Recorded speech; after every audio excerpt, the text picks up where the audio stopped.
Buenas tardes, queridos hermanos y hermanas, en este día 6 de mayo del 2020, en el proceso, esperamos, de desconfinamiento o de desescalada, no sé muy bien qué palabra usar al respecto, en el que nos corresponde, como todos los miércoles, nuestro estudio bíblico, que intentamos que sea práctico. Hay muchas cosas de las que enseñar en la Biblia, muchísimas, y algunas veces creo que deberíamos ser mucho más pedagógicos, puesto que ni siquiera los que estamos habituados a ir a la iglesia conocemos mucho de la Escritura y conocemos los entresijos de la Escritura y de la cultura bíblica, y muchas veces leemos la Biblia desde nuestra posición de ahora, y eso, como quiera, aunque la palabra de Dios es viva y eficaz, aunque es eterna y permanece para siempre, también hay que entenderla dentro de su contexto. Porque recordad esa frase que suelo decir: sacar un texto de contexto es un buen pretexto. Entonces, en este día voy a centrarme en unos pocos versículos de la carta del apóstol Pablo a Tito, que fue escrita en el año entre el 63 y el 66 después de Cristo, y que es una carta con un contenido muy específica.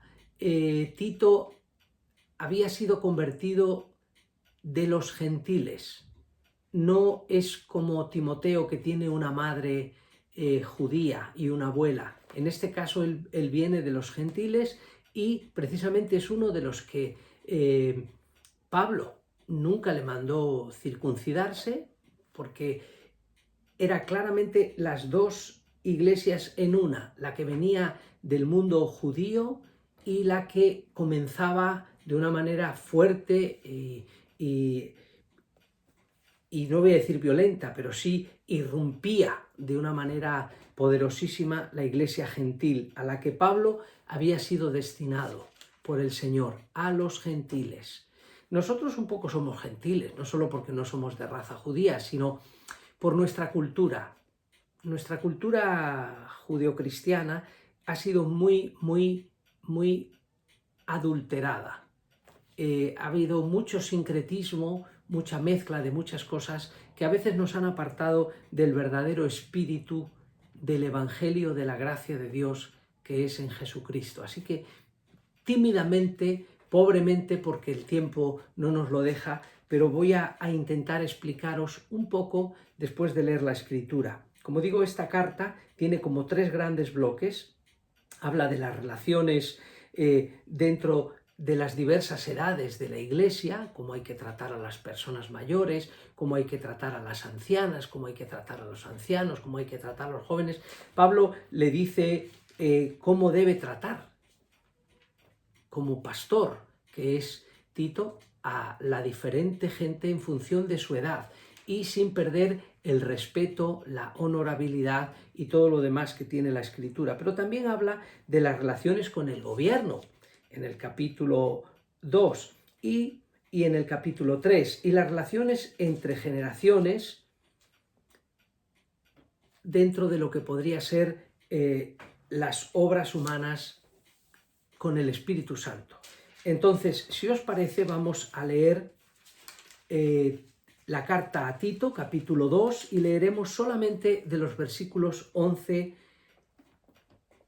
al 15. Dice así la Escritura: porque la gracia de Dios se ha manifestado para salvación a todos los hombres, enseñándonos que, renunciando a la impiedad y a los deseos mundanos, vivamos en este siglo sobria, justa y piadosamente, aguardando la esperanza bienaventurada y la manifestación gloriosa de nuestro gran Dios y Salvador Jesucristo, quien se dio a sí mismo por nosotros para redimirnos de toda iniquidad y purificar para sí un pueblo propio, celoso de buenas obras. Y le dice, para terminar: esto habla y exhorta y reprende con toda autoridad. Nadie te menosprecie. Hasta aquí la palabra de Dios. Y empezando de abajo arriba en este primer momento, me llama poderosamente la atención cuando comencé a predicar al comienzo de mi ministerio pastoral. Cuando leía este versículo me identificaba mucho con Tito, una persona joven como yo en aquel momento, que tenía que hablar, exhortar y reprender, ¿no? Con toda autoridad. Hoy día lo de la autoridad es como muy difícil de discernir. ¿Quién tiene autoridad? ¿Qué es eso de autoridad? ¿En qué sentido debemos ser sumisos a la autoridad? Esa comprensión de que sumisión no es estar de acuerdo, sino asumir las consecuencias de nuestra desobediencia o de nuestra posición de objeción de conciencia ante cualquier situación. Bien, vamos a ir por partes. Comenzamos por el versículo 11. Dice: la gracia de Dios se ha manifestado para salvación a todos los hombres. La gracia de Dios, que es Jesús. El Señor Jesús es la gracia de Dios. Siendo quien era, siendo Dios, no retuvo el ser igual a Dios como algo a lo que aferrarse, sino que se despojó de su condición, tomó forma de siervo y se hizo obediente hasta la muerte. Esa es la gracia de Dios. Alguien ha ocupado nuestro lugar de salvación. Ninguno teníamos cómo pagar nuestra salvación, cómo redimir nuestra condición caída. Jesús es la gracia de Dios personificada. En Jesús tenemos redención. Pero esa gracia de Dios enseña. Fijaos bien, estamos rodeados de personas que hablan cómo debieran de ser las cosas, cómo tendríamos que actuar. Pero no siempre sus actos corresponden con sus palabras. En esto debemos hacer una lectura muy profunda de los personajes que aparecen en concreto en el Nuevo Testamento.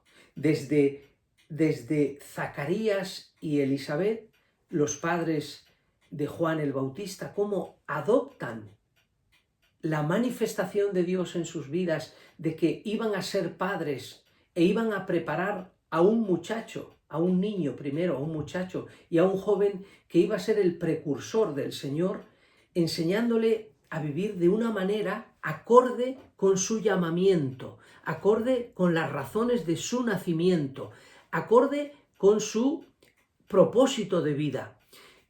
Si descubriéramos el propósito de vida de Jesús, y lo descubrimos, es la gracia de Dios manifestada. Jesús nació, vivió, murió y resucitó para ocupar nuestro lugar, pero también, no solo para salvarnos, queridos hermanos, no solo murió para salvarnos, sino para ser un modelo a seguir. Hay muchos modelos, pero no todos los modelos valen. No todos los modelos valen, ni todos los modelos son auténticos. Jesús es la gracia de Dios personificada, la gracia de Dios que se ha manifestado al mundo y que se manifiesta a nosotros, los creyentes, de esta forma, enseñándonos. Y comienza a hablar de tres cosas: enseñándonos. Dice a continuación, nos enseña a esperar y nos enseña a hacer. Así que vamos a hablar de tres cosas: lo que Jesús y la gracia de Dios nos enseña, la actitud que nos hace tomar de esperar, pero esperar de verdad. La esperanza que se demora es tormento del corazón, dice el libro de Hebreos. Nosotros esperamos en algo verdadero y ese algo verdadero nos hace confiar en la vida, nos hace vivir confiadamente, dicho de otra forma. Y por último, hacer. Bien, esta gracia nos ha enseñado que el Espíritu Santo de Dios, el mismo Espíritu que levantó a Jesús de entre los muertos, vivificará vuestros cuerpos mortales, les dará vida a vuestros cuerpos, a vuestra alma y a vuestro espíritu, a vivir con los valores del reino de Dios. ¿Cuáles son los valores del reino de Dios?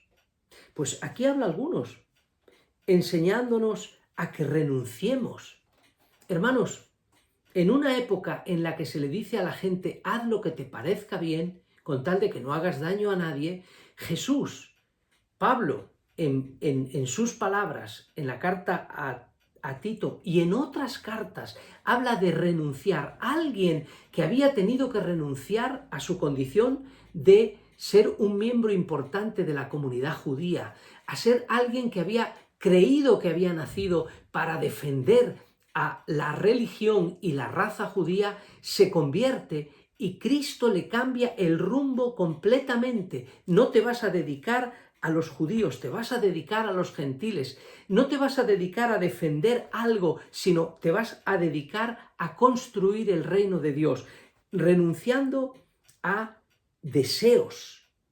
Y habla de deseos mundanos. ¿Todos los deseos que tenemos son mundanos? No. Estamos hablando de los deseos naturales o los deseos mundanos. El deseo de comer, el deseo de ser feliz, el deseo de amar, esos son deseos naturales. Pero cuando habla de deseos mundanos, habla de que como que hay dos mundos, el mundo natural y el mundo espiritual. Renunciemos a esos deseos de nuestra condición humana que nos alejan de los deseos espirituales. Muchas veces nos gusta señalar lo que está mal en lugar de señalar lo que debemos hacer bien. Esto es muy importante. Deseos mundanos, renunciar a la impiedad. Antiguamente se usaba mucho la piedad. Este niño es muy piadoso. Y era porque rezaba mucho. No, es muy piadoso porque los anhelos de su corazón son negarse a sí mismo y tratar de agradar a Dios. Y vivamos en este mundo de una manera sobria. ¿Cuántas veces se lee en las cartas de Pablo de sobriedad? Y no estamos hablando, como hemos dicho más veces, de que sobrio es el que no está ebrio. Nosotros a veces nos emborrachamos de muchas cosas que no son precisamente el vino. Nos emborrachamos de nuestro ego, nos emborrachamos de nuestros anhelos, nos emborrachamos de nuestras ambiciones, de nuestros puntos de vista. Renunciando a la impiedad y a los deseos mundanos, aprendamos a vivir de una manera justa. Justa. Ser justo. Difícil palabra. Solo Dios es santo, solo Él es justo. Nosotros tenemos que aprender a ser justos. Cuando tratamos de ser justos, nos atropellamos a nosotros mismos. Una persona que es justa es la que se atropella a sí mismo para agradar a los demás. Y piadosamente, aguardando, esa sería la segunda parte. Primero hablamos de enseñando a vivir con los valores del reino de Dios, a entender que somos nuevas criaturas. Si alguno está en Cristo, es una nueva criatura. Las cosas viejas pasaron. Las cosas viejas pasaron. Todas son hechas nuevas. Crea en mí, oh Dios, un corazón limpio, renueva un espíritu recto dentro de mí. La oración de David en el Salmo 51, cuando habla de el que conoce profundamente cómo es Él. Ante Dios es muy fácil vernos sucios, ante Dios es muy fácil vernos injustos, ante Dios es muy fácil vernos egoístas, ante Dios es muy fácil ver la diferencia de quién es Él y quiénes somos nosotros. Y no quiero la excusa de decir, bueno, Dios es Dios y nosotros somos humanos. Eso es una excusa para no cambiar. Eso es como en una relación de pareja, yo voy a cambiar cuando ella cambie, o yo voy a cambiar cuando él cambie. No, tú tienes que cambiar el primero, tú tienes que cambiar la primera, tú tienes que aprender a vivir con los valores del reino de Dios. Un nuevo pueblo. Un pueblo que, si miramos en los Hechos de los Apóstoles, en el capítulo 2, vemos que la primera comunidad de creyentes llega a decir, y ninguno decía ser suyo nada de lo que poseía, sino que lo ponían en común. Eso parece como una cosa como imposible, ¿no? Cuando sabemos que cuando se han pretendido ese tipo de comportamientos, al final siempre la picaresca humana hace que unos sean más que otros, que unos manden más que otros, que unos tengan más que otros. Nos ha enseñado, el Espíritu Santo nos va a guiar a una nueva forma de ver la vida, de ver a Dios, de ver a los demás y de vernos también a nosotros mismos. La segunda parte dice esperando. La segunda palabra que quiero estudiar con vosotros es esperando, que es lo mismo que aguardando, aguardando una esperanza bienaventurada. Bienaventurados los que esperan en el Señor. Bienaventurados los que tienen su confianza en que esta vida es pasajera. Bienaventurados los que creen que lo mejor está por venir, que Dios tiene lo mejor de lo mejor para nosotros y que nos lo quiere dar a su debido tiempo, esperando esta esperanza, que es una forma de vida segura de fe. Mirad, en Hebreos capítulo 11, versículo 1, dice la Escritura: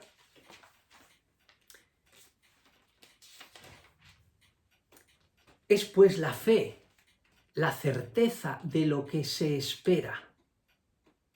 A veces decimos, declaremos nuestra fe y pensamos que por recitar, creo en Dios Padre. No, nuestra fe es la certeza de que esperamos algo, estar convencidos de que aunque no lo vemos, existe. Dios existe aunque no lo vemos.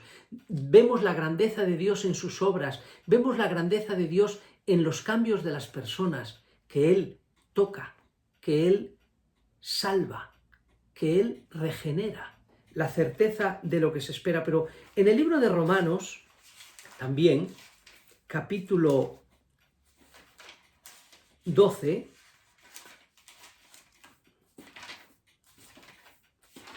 Romanos capítulo 12, dice la Escritura, el apóstol Pablo, versículo 6, dice, de manera que teniendo diferentes dones, según la gracia que nos es dada, si el de profecía, úsese conforme a la medida de la fe. Me diréis, pues ¿qué tiene que ver este versículo con lo que estamos hablando? Cualquier acto de fe, incluso el de profecía, el de anunciar el corazón de Dios a los demás, se ha de hacer con fe. Pero en realidad, ¿qué no hacemos con fe? Pues lo que no hagamos con fe, dice la Escritura, que todo lo que no viene de fe es pecado. Ah, yo pensaba que pecado era hacer esto, hacer... No tener fe. Dice aquí, todo lo que no viene de fe. Dice aquí, los dones, usémoslo desde la fe.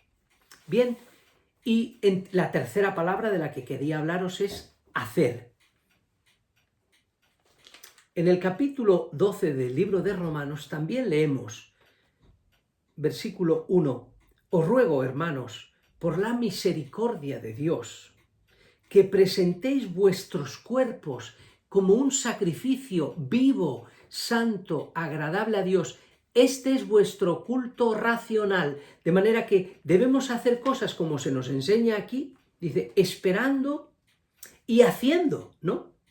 Y explica el modelo, hablando del Señor Jesucristo, que se dio a sí mismo por nosotros para redimirnos de la iniquidad, de toda iniquidad, y purificar para sí un pueblo propio.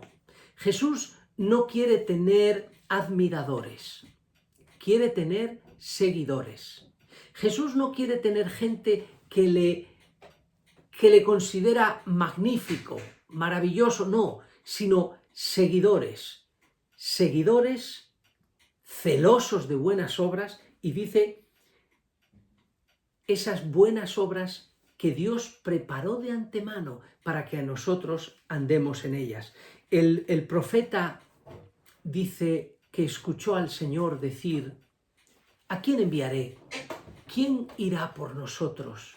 Ese es el clamor de Dios todavía. ¿Quién se pondrá al frente? ¿Quién peleará por la justicia?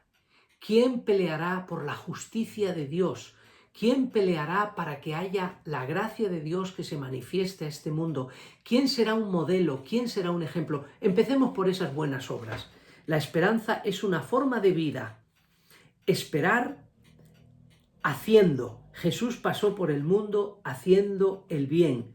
He aquí que el profeta dice, heme aquí, envíame a mí. Hermanos, hay muy malas copias. Busquemos la copia original, la copia de Jesús. Él ha de ser nuestro modelo, para que, aprendiendo que Él que es la gracia de Dios manifestada, eso mismo nos enseñe a nosotros. Eso mismo nos haga vivir esperando en Dios. Y eso mismo también nos haga hacer las obras de Dios. Hemos leído que Jesús se dio a sí mismo. Tú tendrás que aprender a darte. Y hablando de obras, no para sentirme yo bien. Tengo que reconocer que cuando hacemos cosas buenas por los demás, también nos gusta sentirnos bien. Y eso es como una trampa. Deberían de sernos estímulo a ver los resultados, no a cómo nos sentimos. Lo que nosotros hacemos bien tiene un resultado, por supuesto, en agradar a Dios y por supuesto en el bien de los demás y también en nosotros. Pero no debe de ser por sentirnos nosotros bien, sino por agradar al Señor. Las buenas obras no son para sentirme yo bien, sino para agradar a Dios y para agradar a otros. Vamos a leer algún versículo más, Tito capítulo 3, versículo 8, donde dice: palabra fiel es esta, y en estas cosas quiero que insistas otra vez con firmeza, para que los que creen en Dios procuren ocuparse en buenas obras. Estas cosas son buenas y útiles a los hombres. Y le sigue diciendo, pero evita cuestiones necias, genealogías y contenciones y discusiones acerca de la ley, porque son vanas y sin provecho. Ocupémonos de buenas obras. Esto insiste con firmeza, dos veces lo hemos leído. Esto insiste y reprende con toda autoridad, nadie te menosprecie. Y en este caso, las buenas obras de las que Dios habla igualmente. Y vamos a leer unos versículos más en el libro de Efesios, capítulo 2, versículos del 8 al 10, donde dice así: porque por gracia sois salvos, por medio de la fe, no de las obras. Así que pongamos las obras en su sitio. Esto es pedagogía. Esto fue la comprensión que tuvo Lutero. Esto fue la comprensión que tuvieron los reformadores. No hay que poner el énfasis en las obras, sino en la fe en Jesús. Pero evidentemente las obras son inherentes a la fe. Nosotros, por causa de nuestra fe, por causa de Jesús, por causa de la gracia de Dios, por causa de la esperanza de Jesús, hacemos cosas para Jesús. Dice el versículo 8, pues la fe es don de Dios, no por obras, para que nadie se gloríe, porque somos hechura suya, creados en Cristo Jesús para buenas obras, las cuales Dios preparó de antemano para que anduviésemos en ellas. No sirviéndonos a nosotros mismos, sino al Señor, tratando de ser muy coherentes. Queridos, el estudio bíblico de hoy es muy sencillo. El énfasis está en que la gracia de Dios se ha manifestado. Y esa gracia no es el perdón, es Jesús. Y todo lo que Jesús tiene, en Él están escondidas toda la plenitud de Dios.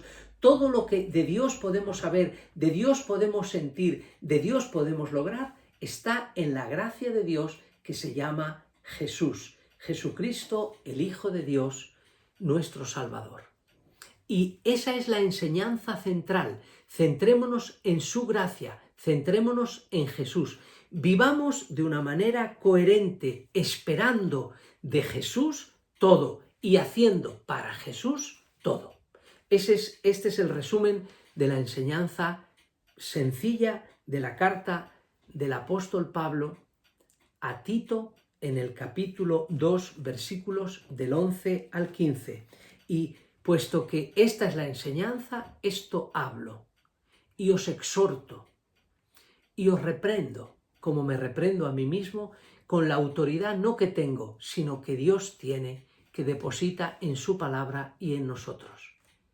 La gracia de Dios se ha manifestado y vivamos de una manera coherente, piadosamente, dignamente, agradándole en todo, no agradándonos a nosotros mismos. Esto lo podríamos transportar a cualquiera de las situaciones que estamos viviendo ahora. Hay mucha crítica sobre la cantidad de gente que sale, que no guardan las distancias. Eso es una muestra de la condición humana. Incluso cuando vemos a nuestros políticos cómo discuten, también es una muestra de la condición humana. Cada uno quiere tener razón. ¿Sabéis? Cuando todos miramos a Jesús, tenemos un punto en común. Cuando cada uno nos miramos a nosotros mismos, tenemos una confusión, como en la Torre de Babel, que cada uno hacía las cosas por su interés y desde luego de espaldas a Dios. Que nosotros miremos a Jesús, que es la gracia de Dios que se ha manifestado para salvación a vosotros, a mí y a todos los hombres. Que en su gracia sepamos vivir una vida con esperanza, haciendo, y esto lo vais a entender todos, el bien. Y el bien no que me agrada a mí, sino el bien que le agrada a Dios. Porque en el bien de Dios está la salvación y el bienestar de todos. Vamos a terminar, como todos los estudios bíblicos, orando. Quiero recordaros que oréis por la familia. Nuestra familia, hemos tenido la noticia de que mi suegro estaba ahí con alguna situación que lo han llevado al hospital. Esperamos que pronto salga, a pesar de su edad. Nos gustaría que cuando llegue la hora que será cuando Dios quiera, nos gustaría podernos ver y podernos despedir, pero estamos en las manos de Dios. Os recuerdo también que debemos orar por la gente que está sufriendo y que ha sufrido la separación de sus seres queridos. Cuando salgamos de este confinamiento de una manera fuerte y real, va a haber mucho dolor. El índice de personas que han perdido todo va a ser muy alta. Las personas que van a considerar que la vida no tiene sentido, incluso el índice de suicidios y todas estas cosas puede ser muy grave. Oremos al Señor que se manifieste su gracia de una manera grandísima a todos y a cada uno de los ciudadanos de nuestra tierra, de nuestro país y también del mundo. Que los gobernantes de todo el mundo, no solo los nuestros, trabajen por el bien común, no por el bien de su partido o de sus ideas, sino por el bien común. Oremos por las personas que nos siguen sirviendo, oremos por las personas que han perdido su trabajo, oremos por las personas que nos llaman pidiendo comida, pidiendo ayuda para pagar los alquileres, la luz, etc. No os podéis imaginar la manera desbordante que el teléfono de la iglesia y de la asociación está recibiendo llamadas, y estamos dando todo lo que podemos y más. Hemos hecho un desembolso grande, también con esperanza, con la esperanza de que el Señor es nuestro proveedor. Como dice la Escritura, y escuchaba estas mañanas atrás, al pastor Armando Forero, muchas son las aflicciones del justo, pero de todas ellas le librará el Señor. En esta época de aflicción, aunque sale el sol, aunque ya podemos salir a la calle, que Dios Todopoderoso tenga misericordia de nosotros y que en su gracia encontremos la paz que necesitamos. Oramos.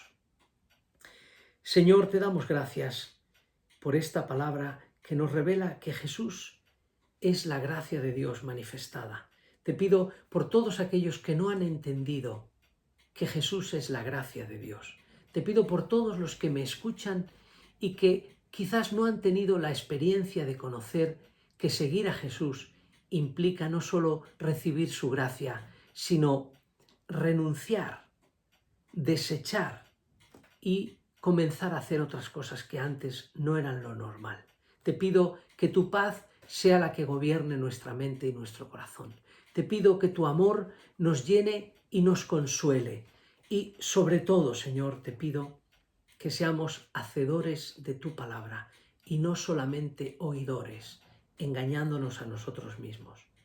Que tú, Señor, ayudes y bendigas a todos los que están trabajando por descubrir la vacuna. Te pido por los investigadores, te pido por la escala de valores de nuestros gobernantes y de todos y cada uno de los ciudadanos.